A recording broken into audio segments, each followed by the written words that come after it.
চট্টগ্রামের সীতাকুণ্ডে গলা কেটে শিশু হত্যার ঘটনায় একজনকে গ্রেফতার করেছে পুলিশ। দুপুরে অভিযান চালিয়ে সীতাকুণ্ড থেকে 50 ওই ব্যক্তিকে গ্রেফতার করা হয়। এর আগে গত 2 দিন হাসপাতালে চিকিৎসাধীন থেকে আজ ভোরে শেষ নিঃশ্বাস ত্যাগ করে 7 বছর বয়সী ইরা। গত রোববার ইকো পার্ক এলাকা থেকে তাকে গলা কাটা অবস্থায় জীবিত উদ্ধার করে স্থানীয়রা।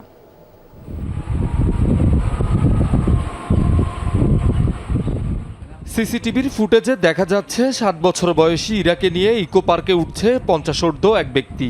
পরে সীতাকুণ্ড ইকো পার্ক থেকে মুমূর্ষু অবস্থায় তাকে উদ্ধার করে স্থানীয়রা। ইরাকে শ্বাসনালী কাটা অবস্থায় জীবিত উদ্ধারের পর প্রথমে উপজেলা স্বাস্থ্য কমপ্লেক্সে এবং পরে ভর্তি করা হয় চট্টগ্রাম মেডিকেলে। 2 দফা কণ্ঠনালীতে অস্ত্রোপচার হলেও শেষ রক্ষা হয়নি। মঙ্গলবার ভোরে হাসপাতালের আইসিইউতে মৃত্যু হয় 2য় শ্রেণী পড়ুয়া ইরার। স্বজনদের আহাজারিতে ভারী সীতাকুণ্ডের কুমিরা মাস্টারপাড়া এলাকার পরিবেশ। ছোট্ট ইরার বাড়িতে এখন শুধু শোকার নিস্তব্ধতা। প্রথম ধাপের অপারেশনটা হয়েছিল, অপারেশনটা সাকসেসফুল হয়েছিল।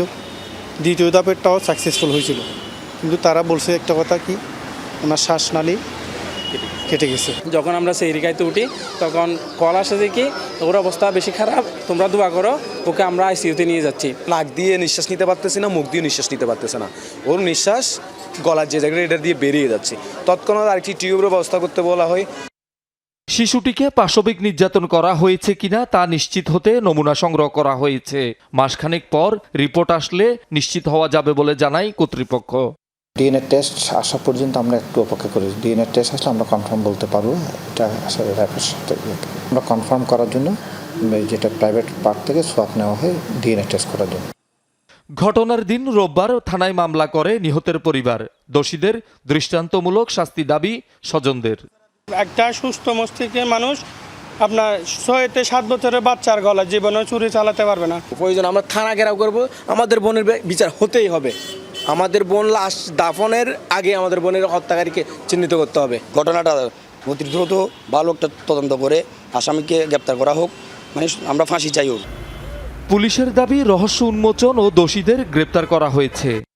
ঘটনা ডিটেক্টেড, খুব শীঘ্রই আমরা একটা প্রেস ব্রিফিং করব। স্যার আসছেন, আমরা যখন প্রেস ব্রিফিং করব আপনাদেরকে জানাবো। একটু সময় দিবেন আমাদের। আচ্ছা, এমনিতে কি আটক বা গ্রেফতার আছে?